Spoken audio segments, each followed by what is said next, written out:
Welcome back. Moving on to the clinical features of diabetes mellitus. Diabetes can affect various parts of our body. Clinical features mainly occur due to acute hyperglycemia. In diabetes mellitus, there is decrease in insulin secretion and increase in the secretion of counter-regulatory hormones like glucagon, growth hormone, epinephrine. This leads to catabolic state, which results in increased breakdown of fats and proteins, resulting in negative energy balance. The various symptoms are polyuria, glycosuria, polydipsia, polyphagia, weight loss, fatigue, malaise, blurred vision, repeated infections, and delayed wound healing. Polyuria is the frequent passage of large volumes of urine, usually more than 3 liters a day. In diabetics, we know that there is hyperglycemia.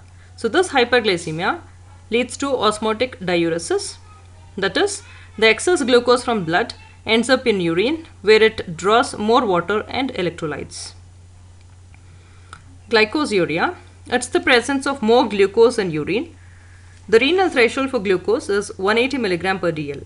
So when the blood glucose level exceeds this, the kidneys will not be able to reabsorb it. So this gets excreted in urine. Polydipsia is increased thirst. Due to high blood glucose level, the osmolarity of blood raises and makes it concentrated, which leads to polydipsia. Polyphagia is increased hunger. Due to excess glucose loss in urine, and as all cells cannot utilize glucose, the body craves for more glucose. Weight loss, due to breakdown of fat and proteins to restore energy source. Malaise and fatigue occur due to decrease in energy. Blurred vision, due to edema of lens from osmotic effects. Repeated infections of skin, urinary tract infections, vaginal infections, candidal infections, etc. occur due to increased blood glucose level, which favors immune dysfunction. And there is also poor or delayed wound healing in diabetic patients due to hyperglycemia, which again favors immune dysfunction, and there is also poor blood circulation and peripheral neuropathy, which results in delayed wound healing.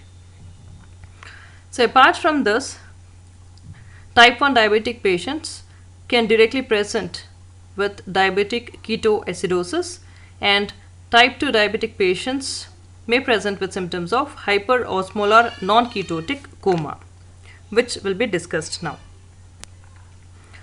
So first, coming to diabetic ketoacidosis. It is a state of uncontrolled catabolism that is associated with insulin deficiency. It is seen in type 1 diabetes patients. Usually it occurs in previously undiagnosed diabetic patients, interruption of insulin therapy, in conditions of stress like intercurrent illness, surgery, emotional stress, or on exposure to drugs like corticosteroids or thiazide diuretics, or in cases of pancreatitis. Coming to the pathophysiology of diabetic ketoacidosis.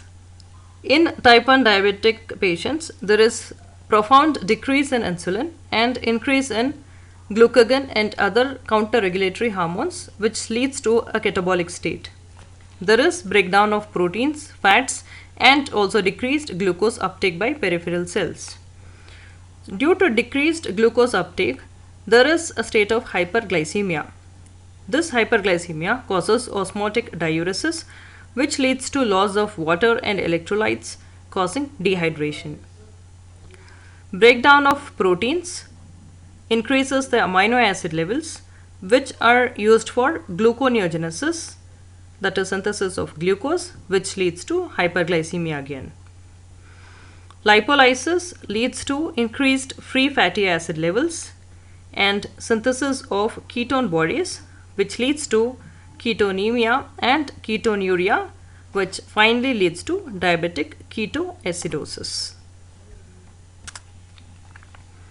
The clinical features of diabetic ketoacidosis are prostration, dehydration, nausea, vomiting, hyperventilation, confusion, stupor, fruity odor, dry skin, abdominal pain, tachycardia, leukocytosis. So the patients may present you all with these clinical features in diabetic ketoacidosis. So next, moving on to hyperosmolar hyperglycemic state. So the old terminology for this is hyperosmolar non-ketotic coma, which is not used now.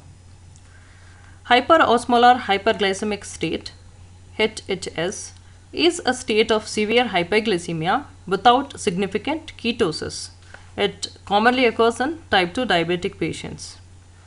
This condition is characterized by uncontrolled hyperglycemia that induces hyperosmolar state, dehydration without significant ketoacidosis, and altered consciousness.